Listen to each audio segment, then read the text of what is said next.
This is the JLB deck, and it is a fully marked deck of cards. And a fully marked deck of cards means you can look at the back design of a card and know what the faces are without ever looking at the faces. So in this case, I know that it's both a club and a 7 without ever turning the card over.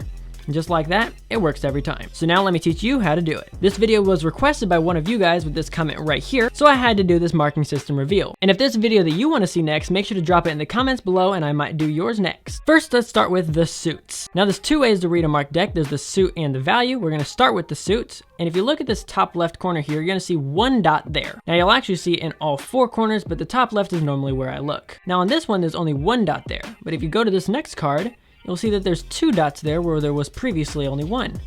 And if you go again, there's three dots here, and again, there's four. Now this one only has one dot. Now how are you supposed to know which suit that is? Well, a spade only has 1 point at the top. That's how you know if it's a 1, it's a spade. If you want to know what the 2 is, a heart has 2 humps. So that way you know a 2 is a heart. If you see 3 dots, you're gonna know that a club has 3 humps, making a 3 a club. And of course, if you see 4, then you're gonna know that's a diamond because a diamond has 4 points. Now we're on to the values, and you're gonna be looking in the same upper left corner. You're gonna see right there that there's this upward swooping curve. Only one line right there has a little bit of a swoop on the ends of it. You'll see right there, there's one little line. But if you look at this one, now there's another one connected to it. So this is the part that's going to be changing. And if there's only one line here, you'll know that it's an ace because the ace represents 1. Of course, now that we have a second line added to it, you're going to know that it's a 2. Adding a third line going down here, knowing it's a 3. Now you have a box, which is 4 lines. And for 5, you're going to draw a line straight through the box. Now you know it's a 5. But for 6, we're not going to alter that box anymore. Now we're actually going to start a new box above it with one line there. For the 7, we'll add a second line.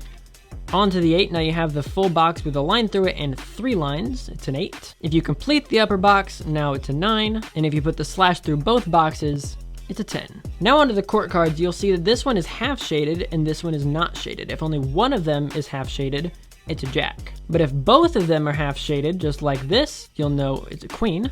And if both of them are fully shaded, you'll know it's a king. So let's see if you've actually got this figured out. We're gonna do a dribble to a random card and see if you can tell me what this card is. And you'll have to tell me in the comments if you got it right. So first we're gonna look up in this top left corner.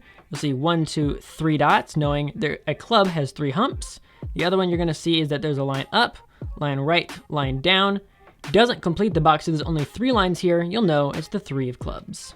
Every time. Now, if you're thinking to yourself, I really like the marking system and want to pick this deck up for myself, I would warn you, there's some things you need to know about this particular deck, and I made a full video on it right here. But if you're like, truth be told, I don't necessarily need this deck, but I love marked decks, I have an entire marked decks playlist right there. Make sure to subscribe for more videos just like this, and I'll catch you guys in the next one. This is CPM, signing off.